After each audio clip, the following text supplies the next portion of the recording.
Hello students, welcome to NCERT exercises solution series. So in the previous episode we have finished till question 4.17. Here we are going to start from 4.18 onwards. So let's start the lecture.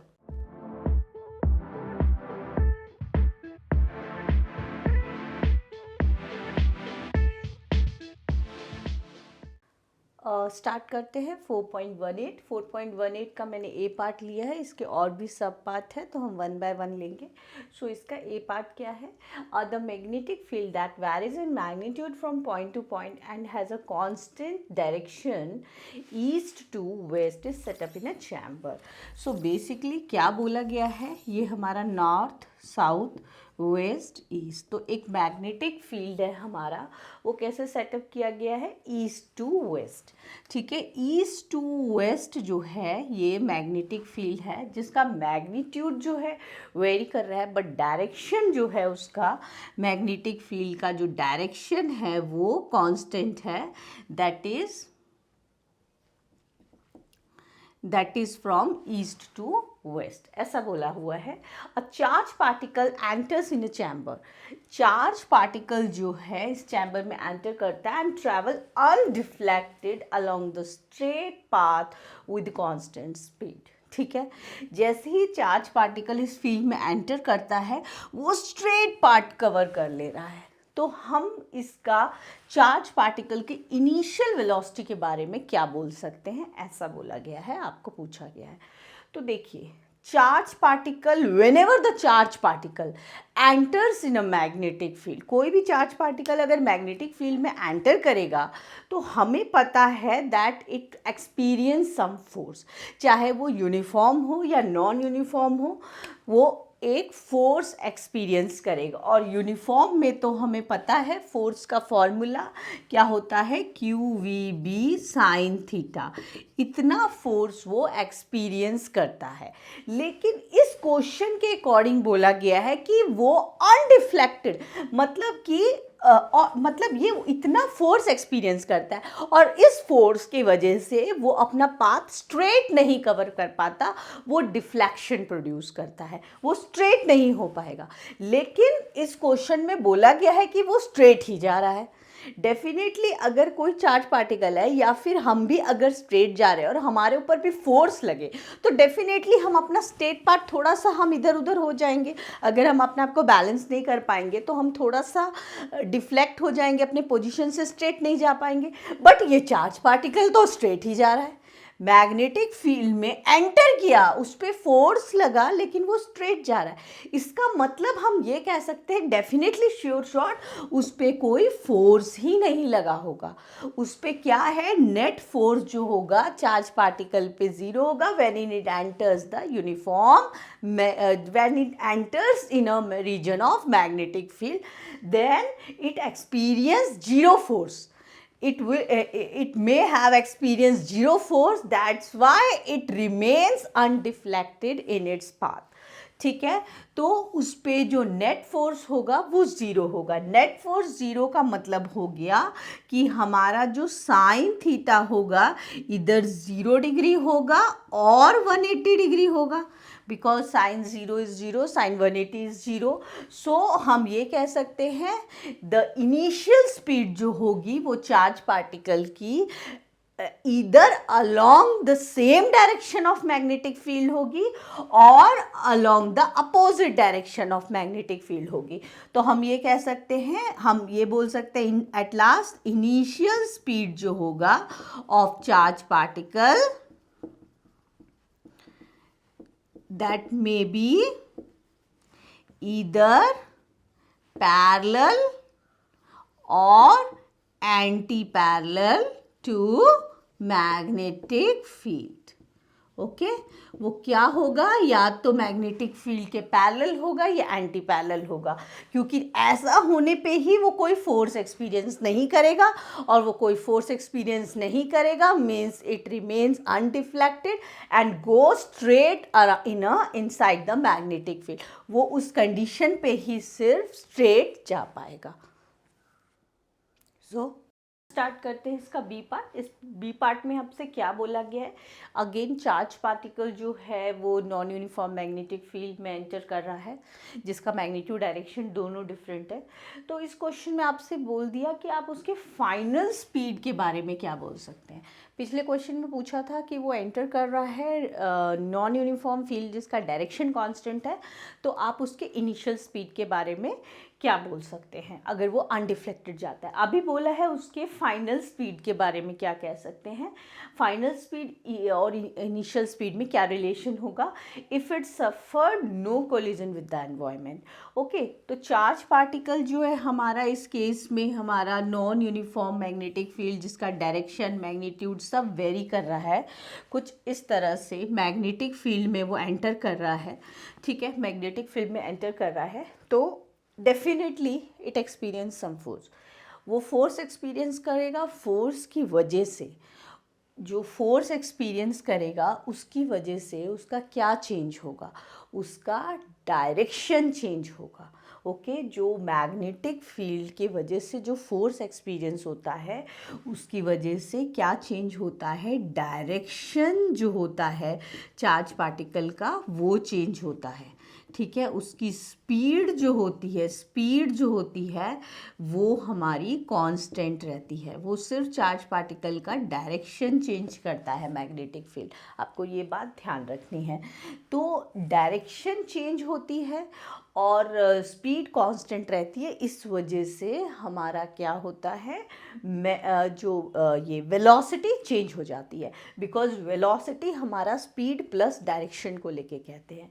तो हम ये कह सकते हैं final speed जो होगा that will be equal to the initial speed, as because whenever the charge particle enters in magnetic field then it experience force, because of that force it changes its only direction, not the it changes its direction, not the magnitude of that velocity, or the speed remains constant। ऐसा बोल सकते हैं, सिर्फ उसका direction जो होता है, charge particle जब एंटर करता है मैग्नेटिक फील्ड में तो फोर्स एक्सपीरियंस की वजह से उसका डायरेक्शन जो होता है वो चेंज होता है पार्टिकल का, लेकिन उसकी जो स्पीड होती है वो कांस्टेंट ही रहती है।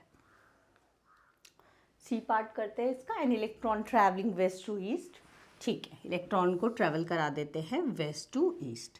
ठीक है, ये इलेक्ट्रॉन है हमारा, ट्रैवल हो रहा है west to east in having a uniform magnetic field in north to south direction. तो मैग्नेटिक फील्ड भी बना देते हैं ज़रा। मैग्नेटिक फील्ड जो है ये क्या है, इलेक्ट्रॉन मूव कर रहा है और ये हमारा क्या हो गया, यूनिफॉर्म मैग्नेटिक फील्ड है। कैसे है यूनिफॉर्म मैग्नेटिक फील्ड, इसका डायरेक्शन जो है नॉर्थ से साउथ डायरेक्शन है। ओके, यूनिफॉर्म मैग्नेटिक फील्ड है that is from north to south direction. Okay, आगे specify the direction in which the magnetic field should be set up to prevent the electron from the deflection in a straight line। देखिए, अगर ये electron है west to east तो ये आराम से waste to east में मूव करेगा, स्ट्रेट पाथ में मूव करेगा अगर यहाँ पे इलेक्ट्रिक फील्ड नहीं होता। लेकिन इलेक्ट्रिक फील्ड डेफिनेटली हमें ये पता होना चाहिए, whenever the charge particle enters in magnetic field और electric field it experience some force and उस फोर्स की वजह से डिफ्लेक्शन होता है।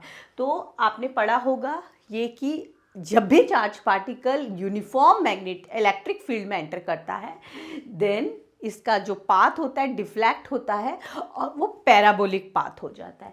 तो डेफिनेटली वो डिफ्लेक्शन किधर शो करेगा, तो देखिए इलेक्ट्रिक फील्ड का जो डायरेक्शन है ये हमारा वेस्ट है, ये ईस्ट है, यहाँ ई इलेक्ट्रिक फील्ड नहीं है, ये ईस्ट डायरेक्शन है। ठीक है, ईस्ट है और ये वेस्ट है, ये हमारा इलेक्ट्रिक फील्ड का डायरेक्शन जो है वो क्या है हमारा नॉर्थ टू साउथ, और इलेक्ट्रिक फील्ड का डायरेक्शन क्या होता है पॉजिटिव टू नेगेटिव। ठीक है, इलेक्ट्रिक फील्ड जो होता है हमारा दैट ओरिजिनेट क्या होता है पॉजिटिव से निकलता है और नेगेटिव की तरफ मूव करता है।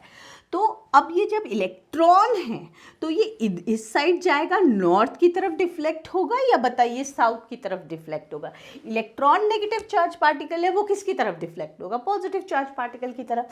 तो इलेक्ट्रॉन जो होगा वो ऐसे आ रहा है, जब वो यूनिफॉर्म मैग्नेटिक फील्ड में जाएगा तो वो कैसे डिफ्लेक्ट हो जाएगा? टुवर्ड्स नॉर्थ डिफ्लेक्ट हो जाएगा। तो हमारा ये आंसर हो गया कि when the charge particle enters from west side it deflected towards north। ठीक है, अब मैं ये क्वेश्चन बोला है, अगर मैं चाहती हूँ कि उसका डिफ्लेक्शन प्रिवेंट कर दूँ, अगर उसका डिफ्लेक्शन, अगर मैं चाहती हूँ still charge particle, electric field भी है, फिर भी चार्ज पार्टिकल स्ट्रेट जाए, तो मुझे इक्वल एंड अपोजिट फोर्स उस पर एग्जर्ट करना पड़ेगा। और वो फोर्स कितना, क्या करना है? मैग्नेटिक फोर्स जो है वो लगाना है, मैग्नेटिक फोर्स। ठीक है, तो कितना direction in which the uniform magnetic field should be set up. तो वो जो इक्वल एंड अपोजिट फोर्स जो इसको प्रिवेंट करेगा नॉर्थ डायरेक्शन में मूव करने के लिए, वो फोर्स हमें कैसे लगाना है? मैग्नेटिक फील्ड में वो फोर्स लगाना है, या ड्यू टू मैग्नेटिक फील्ड वो फोर्स एक्सर्ट करना है। तो हम कह सकते हैं इस केस में कि जो हम फोर्स लगाएंगे, हमें इक्वल एंड अपोजिट फोर्स लगाना पड़ेगा उस चार्ज पार्टिकल पे। मैग्नेटिक फोर्स जो लगाना पड़ेगा वो इक्वल एंड अपोजिट लगाना पड़ेगा इस फोर्स के, ताकि can prevent it's deflection from its straight line. तो हम कह सकते हैं कि force should be applied on an electron in an electric field should be equal and opposite to that in magnetic field. Okay, to prevent the deflection. Okay, तो हम ये बोल सकते हैं the force should be applied on electron, electric field should be equal and opposite to that of in magnetic field to prevent the deflection. It means कि हमें जो force होगा वो, अगर ये हमारा वर्टिकली अपवर्ड है, तो जो फोर्स हमें लगाना पड़ेगा, जो हमें फोर्स अप्लाई करना पड़ेगा इन magnetic field, that should be vertically downward.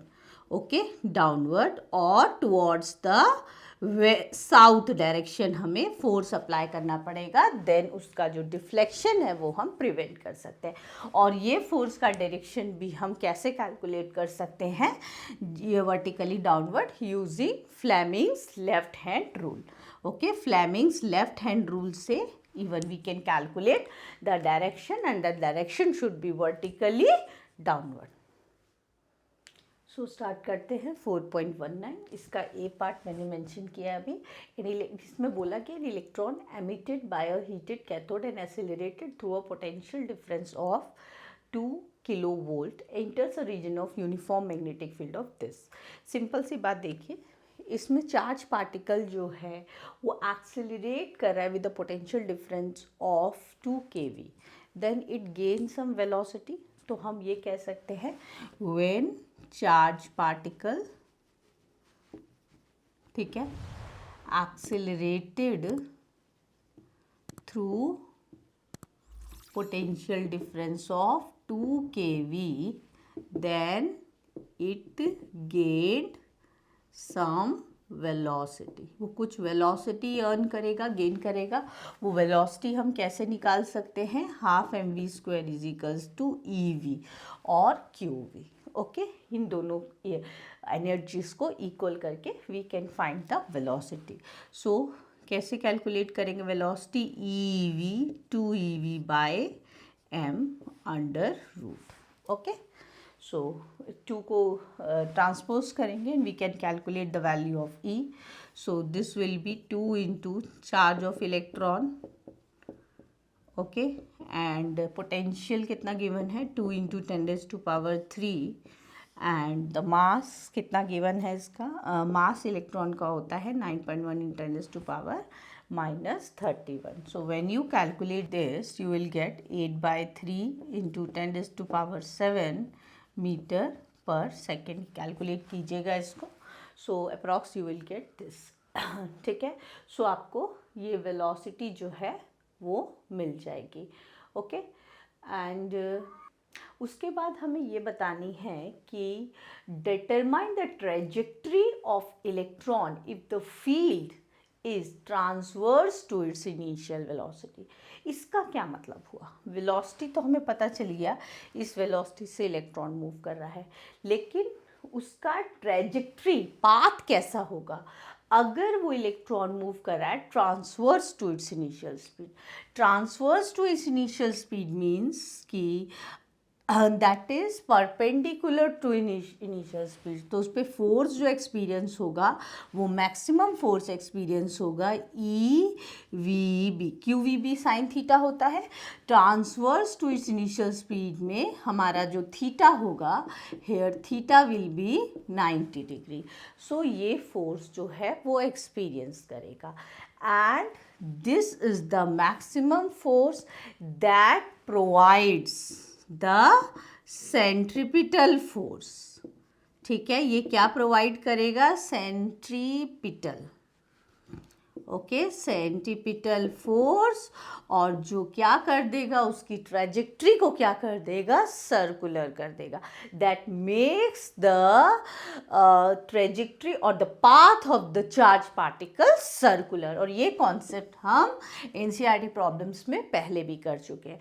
So whenever the charge particle experience the force EVB that provides the necessary centripetal force, that makes the path of the charge particle circular.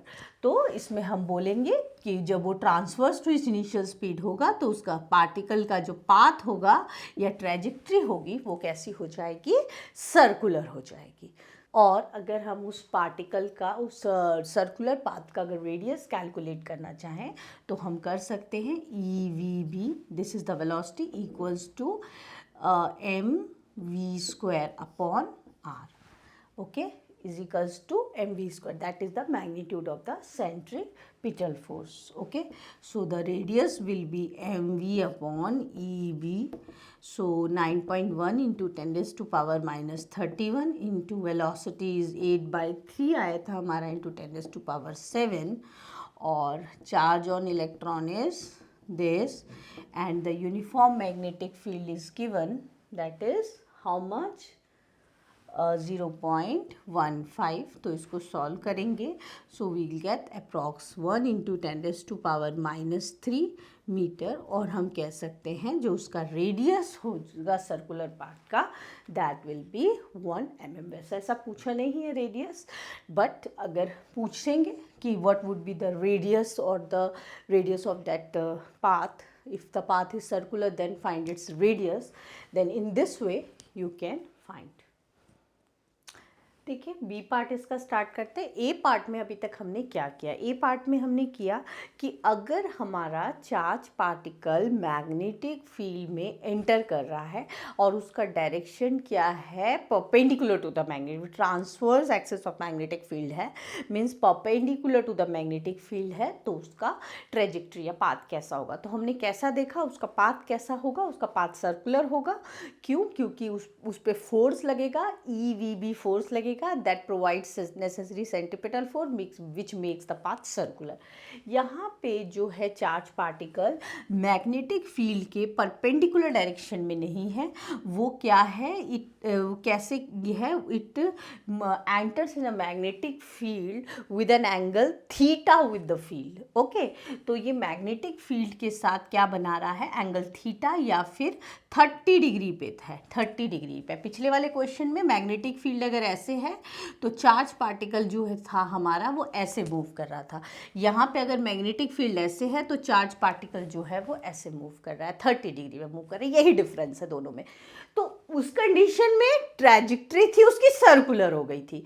इस condition में क्या होगी trajectory? तो देखिए यहाँ पे इस v है, तो v वेलोसिटी को अगर हम दो कंपोनेंट में रिजॉल्व करेंगे तो जो इसका जो वर्टिकल कंपोनेंट होगा वो v साइन 30 डिग्री होगा और हॉरिजॉन्टल कंपोनेंट जो होगा उसका v कॉस 30 डिग्री होगा, राइट?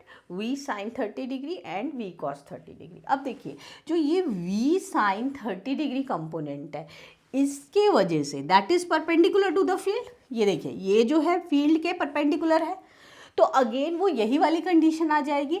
तो हम ये कह सकते हैं because of v sine 30 degree the charge particle experience force, ठीक है, कितना फोर्स एक्सपीरियंस करेगा?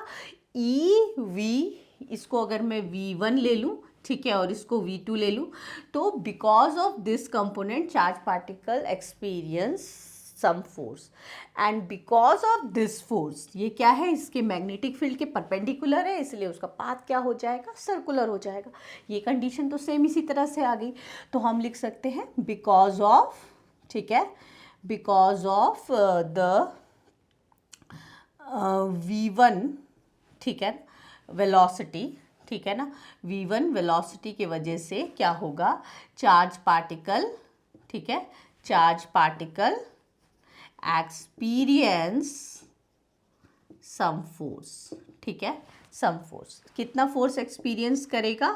Q, ठीक है, Q E ले लेते, E V one B, Q V B sine theta होता है, थीटा जो है इस v1 और b के बीच में 90 डिग्री है, ठीक है, इसलिए हम ये इतना फोर्स एक्सपीरियंस करेगा and because of this force, ठीक है, this force provide necessary centripetal force, ठीक है, ये फोर्स क्या प्रोवाइड करेगा? नेसेसरी सेंट्रिपिटल फोर्स प्रोवाइड करेगा एंड बिकॉज ऑफ दिस, इसकी वजह से v1 वेलोसिटी की वजह से जो पाथ हो जाएगा उसका वो क्या हो जाएगा? Circular, that is with only the v1 velocity, लेकिन अभी v2 वेलोसिटी भी है। तो देखिए अब क्या करेंगे, देखिए v2 वेलोसिटी की वजह से, v2 वेलोसिटी की वजह से बिकॉज ऑफ v2 वेलोसिटी, ठीक है, because of v2 velocity charge particle कितना फोर्स एक्सपीरियंस करेगा? जरा निकाल लेते हैं, ई v2b साइन 0, क्योंकि v2 और b के बीच में एंगल कितना है? 0 डिग्री है, तो फोर्स कितना एक्सपीरियंस करेगा? 0, means because of v2 charge particle will not experience any force, ठीक है, और हमने अभी किया था 4.18 में, if the charge particle experience no force when enter in a magnetic field then it go straight, it remain undeflected in its path. तो ये वाला इस वेलोसिटी की वजह से वो चार्ज पार्टिकल का पाथ जो होगा वो सर्कुलर नहीं रहेगा, वो क्या हो जाएगा? स्ट्रेट हो जाएगा। Since it experience no force, so because of that velocity v2 charge particle remains undeflected, या चार्ज पार्टिकल हम लिख सकते हैं, चार्ज पार्टिकल जो है वो गो स्ट्रेट, ठीक है, ये चार्ज पार्टिकल स्ट्रेट जाएगा बिकॉज उस पर कोई फोर्स एक्सपीरियंस नहीं होता। इस फोर्स की वजह से, इस वेलोसिटी की वजह से फोर्स एक्सपीरियंस हुआ, जिसकी वजह से उसका पाथ सर्कुलर हो गया इस वेलोसिटी की वजह से, और इस वेलोसिटी की वजह से उस पर कोई फोर्स एक्सपीरियंस नहीं हुआ, इसलिए वो स्ट्रेट पाथ करेगा, उसका जो डायरेक्शन होगा और मैग्नीट्यूड वेलोसिटी का वो चेंज नहीं होगा इस फोर्स की वजह से, ठीक है, इस वेलोसिटी की वजह से। तो इन दोनों का जब हम कंबाइन इफेक्ट देखेंगे, तो जो पाथ जो होगा वो कैसा हो जाएगा? उसका path due to the combined, ठीक है, due to the combined effect of both velocities, okay, path कैसा हो जाएगा पार्टिकल का? हेलिक्स, ओके, हेलिकल पाथ हो जाएगा due to the combined effect of both velocity, क्योंकि वो सर्कुलर नहीं रह पाएगा ना, एक वेलोसिटी उसको सर्कुलर में मूव करे और जो दूसरी वेलोसिटी है वो उसको स्ट्रेट में मूव करा रही है, तो उसका जो इफेक्टिव पाथ होगा वो हेलिकल हो जाएगा, हेलिक्स पाथ हो जाएगा। और अगर हम उसका रेडियस कैलकुलेट करना चाहते हैं तो ये वाला जो फोर्स है that provide the necessary centripetal force, तो रेडियस कैसे हम उसका कैलकुलेट कर सकते हैं, मैं यहाँ कैलकुलेट कर देती हूँ। रेडियस हम कैलकुलेट करने के लिए E V one B is equals to M V one square by R. Okay, so जो रेडियस होगा उसका वो M V one upon E B हो जाएगा। और v1 जो है हम वो कैसे कैलकुलेट कर सकते हैं, अगर रेडियस पूछा गया है तो आप ये ऐसा कैलकुलेट कर सकते हैं, ठीक है। v1 क्या है मेरा, जो v1 है वो क्या है, v sine theta, mean sine theta का हाफ है, तो सॉरी v का हाफ हो गया क्योंकि साइन 30 डिग्री हाफ होता है। तो ये क्या था, मैंने पिछले क्वेश्चन में कैलकुलेट किया था 8/3 इंटू 10⁻⁷ इंटू साइन 30 हाफ। तो v1 का वैल्यू जो है वो मेरा यहाँ पे अगर हम पुट करेंगे, मास का वैल्यू पुट करेंगे 9.1 इंटू 10⁻31, v1 हम पुट करेंगे तो ये मेरा 4/3 हो जाएगा इंटू 10⁻7। ओके, और E जो है मेरा 1.6 इंटू 10⁻⁻19 है, और यूनिफॉर्म मैग्नेटिक फील्ड हमें कितना दिया है, 0.15 टेस्ला दिया है। तो यहाँ से हम सॉल्व करेंगे, लास्ट क्वेश्चन में हमारा 1 इंटू 10⁻⁻3 आया था रिजल्ट, लेकिन ये जस्ट उसका हाफ है, तो हम कह सकते हैं 0.5 इंटू 10⁻⁻3 और 0.5 mm। तो उसकी ट्रेजेक्ट्री, उसका जो रेडियस हो जाएगा पाथ का वो क्या हो जाएगा, 0.5 mm। So that becomes the radius of the helical path, ये उसका हेलिकल पाथ का क्या हो जाएगा, रेडियस हो जाएगा। तो हमने देखा बिकॉज ऑफ वेलोसिटी v1, ठीक है ना, because of v1 velocity particle, ठीक है ना, charge particle experience this force, and because of v2 velocity charge particle experience this force, और उनके कंबाइंड इफेक्ट की वजह से उसका पाथ हेलिकल रह जाएगा, ना सर्कुलर ना स्ट्रेट, हेलिकल। लेकिन सिर्फ यही वेलोसिटी होती तो पाथ सर्कुलर। ये चीज़ याद करिए, मेमोराइज कीजिए, कैसे भी कंसेप्चुअल के फॉर्म में ये आपसे जो है पूछ सकते हैं। एनसीईआरटी करने का यही मतलब नहीं है कि सिर्फ एनसीईआरटी के क्वेश्चन जो दिया है सिर्फ वही हो, इससे कॉन्सेप्ट को एक्सट्रैक्ट आउट कीजिए, जो शायद आप अपने नोट्स पढ़ते वक्त या फिर चीज़ें कॉन्सेप्चुअल क्वेश्चन करते वक्त नहीं एक्सट्रैक्ट आउट कर पाए, उन चीज़ों को एक्सट्रैक्ट आउट करके उनकी एक लिस्ट बनाइए और उनको अच्छे से रिविज़न कीजिए। डेफिनेटली आपके एनसीईआरटी आपको हर तरीके से बहुत हेल्प करेगी। So here we have finished till 4.19. So in next episode you will learn from 4.20 onwards. So till then keep practicing.